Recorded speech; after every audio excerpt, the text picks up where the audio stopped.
Mister Bhagalpur کی court کا جج تناسب کے مسئلے میں لاجواب ہو گیا. اس نے لوگوں سے کہا کہ اس کا حل بریلی شریف سے مل سکتا ہے. اعلیٰ حضرت سے فتویٰ منگایا گیا. پھر اس جج نے اس کی روشنی میں جواب دیا. آج فتویٰ رضویہ میں وہ فتویٰ موجود ہے. بمبئی کورٹ کا ایک پارسی جج تھا. اس نے اس وقت فتویٰ رضویہ کو دیکھا تو کہنے لگا کہ میں بڑے صغیر میں علم و حکمت کے لحاظ سے 2 کتابوں سے بڑا متاثر ہوا ہوں. ان میں ایک فتاویٰ کبیر ہے اور دوسرا فتویٰ رضویہ ہے. ان دونوں میں فقہی مباحث اتنے کامل ہیں کہ اس کے بعد کوئی پچھنے کی باقی نہیں رہتی. اور اس بنیاد پر اس جج نے بھی اپنے اس دور میں اس چیز کا اعلان کیا تھا کہ یہ بڑے صغیر کا سب سے جامع فقہی انسائکلوپیڈیا ہے. وہ فتاویٰ عالمگیری 500 علماء کی کاوش ہے.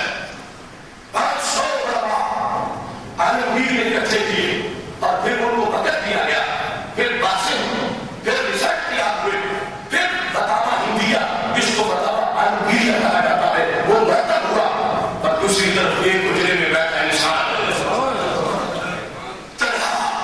اپنی تحقیق کا کاروبار چلا رہا. بجائے فقط 4 قاتل ساتھ بیٹھے ہیں اور چاروں کو جدا جدا فتووں کے جواب دیے جا رہے ہیں. اور تحقیق ایسی کہ کوئی رد نہ کر سکے. اور اس انداز میں اس کو جامع کر دیا گیا کہ شاہ مشرق کا نام محمد اقبال نے اس وقت فتاویٰ رضویہ کے مباحث کو دیکھا تو یہ بول اٹھے اگر بڑے صغیر میں کسی کو میں ابو حنیفہ کہوں تو وہ امام احمد رضا رحیمی کی بات نہیں. یہ جامع شخصیت اعلیٰ حضرت فاضل بریلوی رحمہ اللہ تعالیٰ کی ہے جن کے افکار جن کے کردار کی ہر ادا امت کے لیے مینار نور بنے. تحقیق کی تو تحقیق میں کوئی جواب نہیں. اس کی داستان لکھی تو مصطفیٰ جان رحمت پہ لاکھ السلام کا کوئی جواب نہیں. ایک ایک شعر حضرت بخشش کا اس کے اندر حسن اس کے اندر جمال اس کے اندر معنویت. پھر ترجمہ قرآن مجید کا کیا کنز الایمان شریف. اس کے اندر جو ترجمانی کی وہ ایک خود پوری داستان ہے. اور اسی کے بارے میں ہم 14 جنوری کو لاہور میں کنز الایمان سیمینار منعقد کر رہے ہیں جس میں انشاءاللہ یہ بتایا جائے گا کہ ترجمہ کیا ہوتا ہے اور ترجمانی کیا ہوتی ہے اور منشا خدابندی کو اردو میں بیان کرنے کا سلیقہ کیا ہوتا ہے. آج حضرت فاضل بریلوی رحمۃ اللہ علیہ کا ترجمہ وہ ترجمہ ہے کہ جس کے سمجھ لینے سے میں اردو میں لفظ پڑھنے کی بات نہیں کر رہا. جس کو سمجھ لینے سے انسان یوں سمجھے کہ میں نے 20 تفاسیر کا مطالعہ کر دیا ہے. اس اپنی جگہ عروج پر تحقیق اپنی جگہ عروج پر. اور اس لیے ازہر یونیورسٹی کے پروفیسر محی الدین نے کہا تھا کہ میں نے دیکھا جو شاعر چوٹی ہوتے ہیں وہ محقق چوٹی کے نہیں ہوتے اور جو محقق چوٹی کے ہوتے ہیں وہ شاعر چوٹی کے نہیں ہوتے. شاعری کے لیے تخیل کا پرداز کرنا ضروری ہوتا ہے اور وہ مفروضے قائم کر کے آگے بڑھتے ہیں اور محقق ڈوب کے فکر میں بات کرتا ہے. شاعری کے اندر انداز اور ہوتا ہے تحقیق کے اندر انداز اور ہوتا ہے. جو تحقیق میں عروج پائے شاعری میں پیچھے رہ جاتا ہے. جو شاعری میں عروج پائے تحقیق میں پیچھے رہ جاتا ہے. وہ کہنے لگے ایک جگہ جا کر میرا یہ اصول غلط ثابت ہوا جب میں نے امام محمد رضا بریلوی کی ہدایت بخشش کو پڑھا اور میں نے فتاویٰ رضویہ کو پڑھا تو مجھے پتا چلا کہ امام محمد رضا فاضل بریلوی کا ذہن وہ ہے کہ جہاں تحقیق نے بھی آشیانہ بڑھانا ہے اور شاعری نے بھی آشیانہ بڑھانا ہے. تحقیق عروج پر شاعری بھی عروج پر دونوں کو اپنا حق دیا دونوں کو اپنا حصہ دیا. کچھ شاعر لکھتے ہیں یہ پتا نہیں کرتے کہ شریعت کیا بول رہی ہو کہ ہم اس کو نفی کرنا اور اس کی جو شریعت سے ٹکرائے وہ عشق نہیں ہوتا وہ تو فسق ہوتا. اس بھی راضی رکھے اور شریعت بھی راضی رہے. اس بنیاد پر نعت لکھنے کو پرسرات کہا گیا کہ بال سے زیادہ باریک ہے، تلوار سے زیادہ تیز ہے. اگر کمی کرو گے تو پھر بھی جرم ہے کہ شان جو ہے وہ بیان نہ کرو، اور اگر غلو کرو گے تو وہ بھی جرم ہے. تو بیان وہ کرنی ہے جو حقیقت ہے.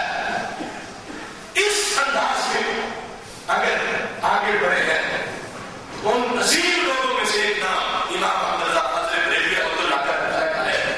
اب معراج کی رات بیان یہ کرنا چاہتے ہیں کہ جبریل علیہ السلام میرے محبوب علیہ السلام کے قدموں میں چڑھانے کے لیے آیا. اب ظاہر ہے کہ جب تلوے چومے تلوے میرے محبوب علیہ السلام حضرت جبریل علیہ السلام نے تو عشق کہہ رہا تھا کہو جبریل سجدے میں پڑ گیا. شریعت کہہ رہی تھی سجدہ رب کے سوا کسی کو روا نہیں. اعلیٰ حضرت نے شریعت کو بھی ناراض نہیں کیا، اس کو بھی ناراض نہیں کیا. دونوں کو سامنے رکھا اور دونوں کو سامنے رکھ کے بیچ سے نکلنا اور سرات سے گزرنا یہی ایمان کا کمال ہوتا ہے. تو کیسا شعر کہہ دیا تمہارے تاج روح القدس کے موتی جنہیں سجدہ کرے. تاج روح القدس کے موتی جنہیں سجدہ کرے رکھتی ہے بندہ وہ پاکیزہ بہر دنیا. کیا ہمارے نبی علیہ السلام کا سر تو سر رہا، ان کی ایڑی کیا ہے، ایڑی کی شان کیا ہے. آج کچھ بدبخت تو ان کے ساتھ اپنا قد لاتے پھرتے ہیں. تو سرکار فرماتے ہیں کہ تم اپنے بولے کا پیچھے رکھو جبریل کا تحت ہوگا. تاج روح القدس کے موتی جنہیں سجدہ کرے رکھتی ہے بدلاہ کو پاکیزہ بہر ایڑیاں. ہمارے نبی علیہ السلام کے سر کے برابر سر کو لائے گا اور ہم سے بھی کرے گا. یہاں تو جبریل کا مقام حضرت جبریل علیہ السلام کے سر کا جو تاج ہے وہ بلندی اس کی کیا ہے. فرمایا اس تاج کے جو موتی ہے وہ میرے محبوب کی ایڑیوں کو سجدہ کرنے والے ہیں. اب شریعت راضی ہے کیوں کہ سجدہ کیا موتیوں نے اور وہ مکلف ہی نہیں. شرک نہیں بنے گا، کفر نہیں بنے گا، ناجائز نہیں ہوگا. تاج روح القدس کے موتی جنہیں سجدہ کرے. سجدہ جبریل علیہ السلام نے نہیں کیا، سجدہ کیا موتیوں نے، اور موتیوں میں تو بدلی نہیں. تاج روح القدس کے موتی جنہیں سجدہ کرے رکھتی ہے بندہ کو پاکیزہ بہر کے لیے. پانی کے رخسار کی روشنی کا عالم کیا ہوگا جن کی ایڑیوں کا چمک کا انداز یہ ہے کہ جبریل کے سر کے تاج کے موتی ان ایڑیوں کو چھو رہے ہیں.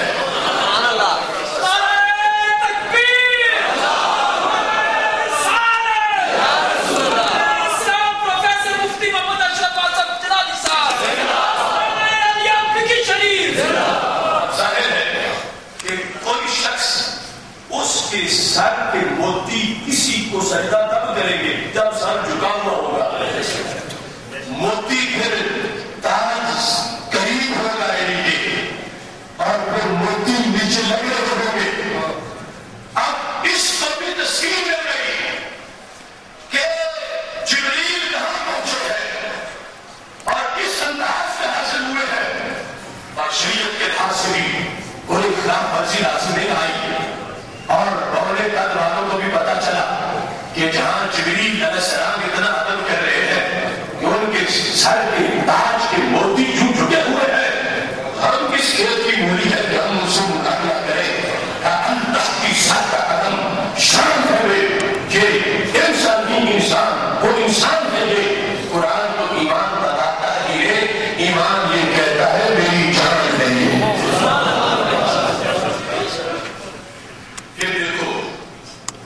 انداز علم کے ساتھ ادب، وقت کی ضرورت اور نفس پہ ہاتھ رکھنا اور فتنوں سے ملت کو بچانا. جس وقت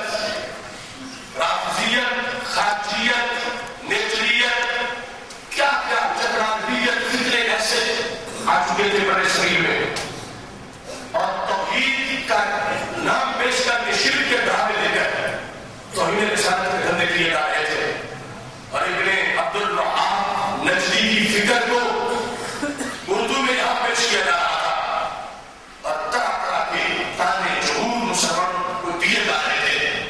یہاں حضرت حاضر بریلوی رحمۃ اللہ علیہ کا کردار ہے کہ آپ نے اٹھ کے اس فتنے کا بھرپور طریقے سے جواب دیا اور سارے مفاسد کھول کے لوگوں کے سامنے بیان کر دیے. اور اس میں اس وقت وہ فتنہ آیا جب گاندھی کو منبر پہ بٹھا کے رسول السلام کے نعرے لگائے جا رہے تھے. جب اقبال جیسا شخص بھی چیخ اٹھا عجب روز ندامت روز دی ورنہ زیر دیوبند حسین احمد کی چیک بلت پیس سرود پر منبر کے ملت از وطنس چیب حبت از حقام محمد عربیس بمصطفیٰ برسا پیشا کہ دین حمدوز در بھون رسیدی تمام پولا بیس. آج جس شخص کے نام پر یہاں شیخ الہند کانفرنس مرکز کی جا رہی ہے پاکستان کے اندر یہ وہ محمود حسن ہے جس نے کہا تھا ملت وطن سے بنتی ہے اور چونکہ ہند ہمارا وطن ہے تو ہندی ہماری ملت ہے. ہماری ملت اس جغرافیے سے ہے جس میں گنگا ہے جمنا ہے جس میں دلی کا لال قلعہ ہے. ہماری ملت اس جغرافیے سے بن رہی ہے. تو جب سارے رہتے وطن میں تو وطن کی بیس پہ ہمیں متحد رہنا چاہیے. اکھنڈ بھارت کا نعرہ پیش کیا کہ ایک قوم ہے ہم کیوں بدلے ہاں ہندو مسلم ایک قوم ہے کیوں دلیل کا ہے بدل ایک ہے جغرافیہ ایک ہے. تو میرے امام نے کہا جھوٹ بولتے ہو ہندو اور ہے مسلم اور ہے. کیوں فرمایا جب ابو جہل کے مقابلے میں میرے محبوب نے نظریہ پیش کیا تھا تو وطن بھی ایک تھا علاقہ بھی ایک تھا زبان بھی ایک تھی مگر قومیت ایک نہیں تھی. تم کہتے ہو کہ قومیت وطن سے بنتی ہے اور نہیں قومیت وطن سے نہیں کلمے کی نسبت سے بنتی ہے.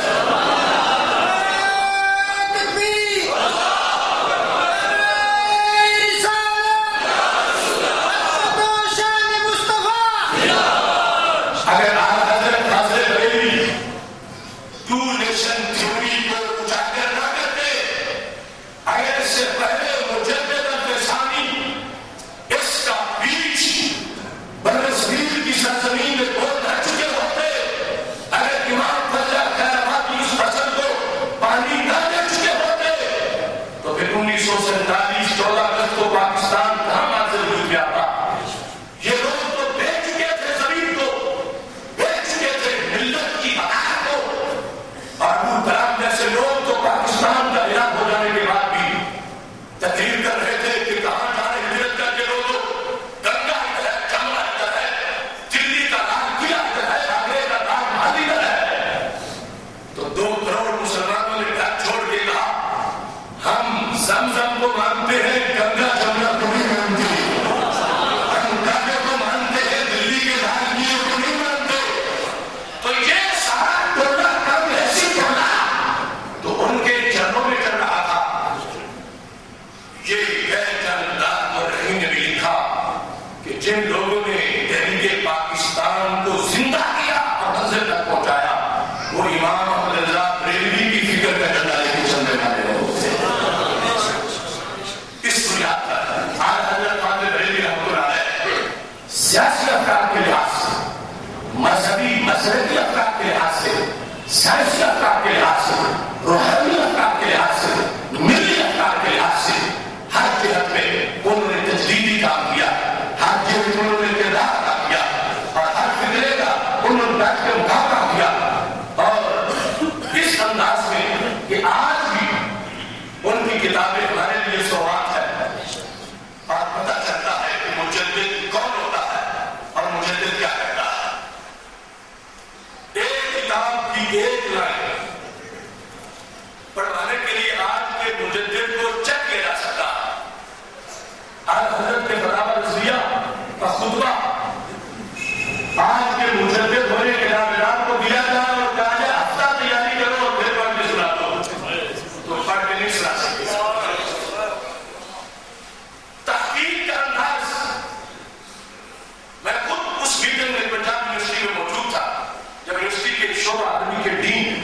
ڈاکٹر دھورا منتظر کے سامنے عربی مخطوط رکھا گیا حضرت حاضر دہلوی رحمۃ اللہ علیہ کا، اور اس کا نام تھا سراج الانقا من بعد سبقت الاتقا۔ وہ پوری کتاب آپ نے ایک آیت پہ لکھی تھی، وَسَيُجَنَّبُهَا الْأَتْقَى۔ کس میں؟ شان حضرت صدیق اکبر رضی اللہ عنہ کہ اتقا سے مراد ان کی ذات ہے۔ اتقا سپرلیٹو ڈگری ہے کہ سب سے زیادہ پرہیزگار امت میں وہ حضرت صدیق اکبر رضی اللہ عنہ پہلا نمبر ان کا۔ اس پر پوری کتاب لکھی عربی میں۔ تو اس کے پہلے صفحے کو ڈاکٹر ظہور احمد صاحب نے پڑھنا شروع کیا، اور اس وقت عربی ادب میں پاکستان میں ان کا سر فہرست نام۔ کافی دیر ہم بیٹھے رہے، وہ پڑھتے رہے۔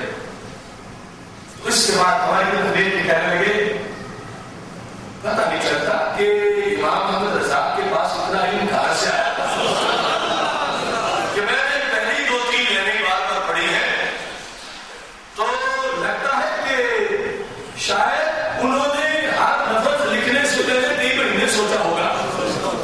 مناسبت ایسی ہے، خوبصورتی اتنی ہے، وزن ایسا ہے، بات اتنی پکی ہے، میں کہتے ہیں حیران ہوں اس واسطے کہ انہوں نے تو ساری کتاب چند گھنٹوں میں مکمل کیا ہے، اور ابھی کوئی بڑھاپے کا عالم نہیں تھا، کوئی علم کے وہ باہر کے بعد والے ادوار نہیں تھے، ابھی تو بالکل ابھرتی جوانی تھی کہ جس وقت کی وہ لکھی ہوئی کتاب ہے۔ تو یہ انداز رب ذوالجلال نے ان کو علم و حکمت میں عطا فرمایا، اور مٹھاس ایسی کہ جس وقت میں بغداد شریف میں پڑھتا تھا، سفر کے ایام تھے، تو ہم نے حضرت غوث پاک رضی اللہ تعالیٰ عنہ کے مرکز نور کے زیر ساتھ یوم رضا کی تقریب پڑھتے تھے، اور اس میں آپ مشاہد تشریف فرما ہوئے جن میں بطور خاص شیخ حکمت سریح القادری موجود تھے، جو بابا کے غوث اعظم رحمہ اللہ تعالیٰ ان کی صدارت تھی اور تقریب ملی تھی۔ میں نے تقریباً 2 گھنٹے خطاب کیا عربی زبان میں، اور اس میں میں نے اعلیٰ حضرت حاضر دہلوی رحمۃ اللہ علیہ کی ہدایت بخشش کے کچھ اشعار عربی میں ان کا ترجمہ کر کے اور تشریح کر کے اس محفل میں میں نے ان کو پیش کیا۔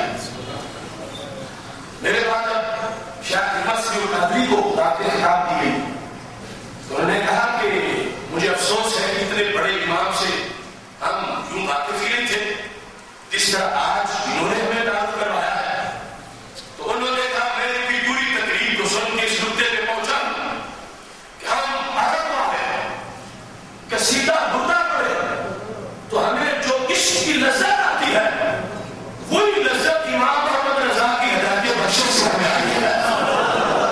وہ جو قصیدہ بردہ کے اندر انداز محبت امام کو اسی لیے پیش کیا ہے، اگر اردو زبان میں اس انداز کی کسی نے ترجمانی کی ہے وہ ہند کے اس امام نے حضرت حاضر ابراہیم رحمۃ اللہ علیہ نے کی ہے۔ افکار سیاح کی ترجمانی اور نگہبانی یہ سب سے بڑا ان کا کام ہے۔ جس جیت کو دیکھو گے اسی جیت میں منفرد مقام ہوگا، کوئی کہے کہ ان سے بڑا عاشق کوئی نہیں، اور یہ بات بھی کوئی چھوٹی بات نہیں۔ اگر اس میں چھوٹی کا نہ ہوتا اس وقت کہ کفری فتنے کا ڈٹ کے مقابلہ کون کرتا۔ سب سے پہلے ادراک بھی اعلیٰ حضرت کا ہوا، اور سب سے پہلے نقیل بھی اعلیٰ حضرت نے لوگوں کو ڈالی۔ تحقیق اور تدقیق کے لحاظ سے اعلیٰ حضرت حاضر دہلوی رحمۃ اللہ علیہ آپ نے نظرت العلماء کے ایک عالم کو خط لکھا، اور اس میں حضرت مجدد حفصانی رحمۃ اللہ علیہ کا ایک مکتوب شریف لکھا، اور یہ بھی کچھ لوگوں کی غلط فہمی ہے ان لوگوں کا آپس سے مقابلہ کروانا، ان کے اندر بڑی محبت اور عقیدت ہے۔ اعلیٰ حضرت نے کئی مقامات پر حضرت مجدد حفصانی رحمۃ اللہ علیہ کا بڑے اعلیٰ الفاظ میں ذکر کیا اور بطور حوالہ ان کی باتیں لکھی، یہ امام ہے اور یہ ان کا قول۔ تو کتنے سنت کے پیرو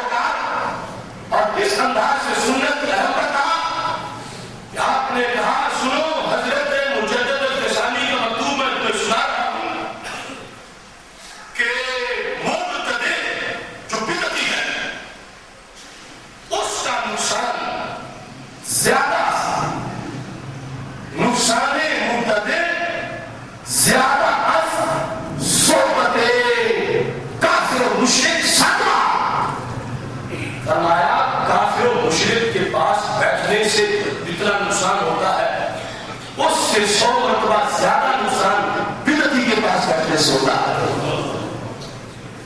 بدعت کا خاتمہ سنت کا احیا یہ ان کی تحریک ہے اور ان کے فتاوی آج ہمارے لیے مشورہ ہے. آج چونکہ کوئی چیک اور بیلنس کا نظام ہوتا جا رہا ہے جو کہ میرا اس لیے بہتر میں ایسا کروں گا اور پھر اسی کو شریعت بنا نہیں. ہم اس عشق کے ماننے والے ہیں جس کو شریعت کی بات حاصل ہو. آج حضرت فاضل بریلوی رحمۃ اللہ علیہ نے فرمایا قبر پہ حاضری دینی ہے تو سجدہ نہیں کرنا, طواف بھی نہیں کرنا اور 4 قدم دور کھڑے ہونا, فاتحہ شریف پڑھو, دعا مانگو. اور فرمایا اگر کوئی سجدہ عبادت کرے گا تو یہ کفر ہے, سجدہ تعظیم کرے گا تو حرام ہے. یہ ایک جگہ بھی باہر اس کو لکھا اور یہی ساری امت کا مذہب ہے, یہ اہل سنت کا طریقہ. آج اگر کوئی جاہل ایسے دھندے کرتا ہے اور اس کو سنیت کہتا ہے وہ دشمن ہے سنیت کا. یہ تو موقع دینے کی بات ہے کہ جن جاہلوں بدبختوں اور گستاخوں کے پاس اور کوئی دلیل نہیں اہل سنت پر اعتراض کرنے کی وہ ویڈیو بنا کے دکھائیں گے کہ یہ ہے بریلوی مذہب, یہ ہے سنیوں کا عقیدہ کہ قبروں کو سجدہ کرتے ہیں, تماچے کھاتے ہیں اور یہ ان کی عبادتیں ہیں. تو اس سے کتنا بڑا نقصان ہمارے مسئلے کو پہنچے گا. ان ملکوں کا کیا ہے, ان جاہلوں کا کیا ہے؟ وہ اپنی دکانداریاں چلاتے رہیں گے اور مسئلہ ہمارا بدلا ہوتا رہے گا. اور ایسے لوگ پھر فکر میں ٹکرائیں گے, امام کے ساتھ کہیں گے نہیں عارف اور ہوتے ہیں مولوی اور ہوتے ہیں, یہ احمد رضا مولوی تھا ہم عارف لوگ ہیں. کہاں ہے ایسی بات تھا؟ اس شخص سے بڑا عارف کون ہے, اس سے بڑا ولی کون ہے, اس سے بڑا صوفی کون ہے, اس سے بڑا صالح کون ہے, اس سے بڑا مستحب کا محقق اور مفتی اور عاشق صالح کون ہے کہ جنہوں نے توڑ کے افکار سیدھا پیش کر دیے. کوئی ناراض ہوتا ہے تو رو جائے کیا میرے محبوب کی ذات مجھے نصیب ہے. اس واسطے آج ان افکار کو آگے ہائی لائٹ کرنے کی ضرورت ہے کہ جس پر انہوں نے اسلاف سے سیکھ کے پیدا دیا. وہ بدعت کی اجازت نہیں دیتے, کفر کی اجازت کیسے دیں گے, شرک کی اجازت کیسے دیں گے. افسوس آج اسی مشن کا نام لے کر اپنے آپ کو مجدد شو کر کے کچھ ایسے ناہنجار لوگ بھی آ گئے کہ جنہوں نے فیملی کانفرنس جیسے میلے میشیاں منعقد کر کے بدعت کو کیا کفر کروایا, شرک کروایا, کرشنا رام اس کا ذکر کروایا, کافروں کو کفریہ کرنے اپنی صدارت میں بلوایا, ان سے شرک کرایا اور اسلام کو معاذاللہ اسلام کی حدود کو پامال کیا, اسلام کے تقدس کو پامال کیا, اسلامی تعلیمات کو پامال کیا. یہ شخص اگر مجھ سے نہ پوچھے تو میں کہوں گا تمہارا نام غدار اسلام ہے, تم باغی شریعت ہو.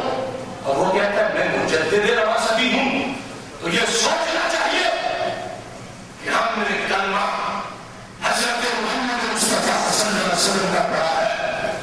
جنہوں نے کافر و مشرک تو اپنی جگہ رہے, اہل کتاب کے بارے میں کیا فرمایا تھا نسائی شریف میں موجود ہے.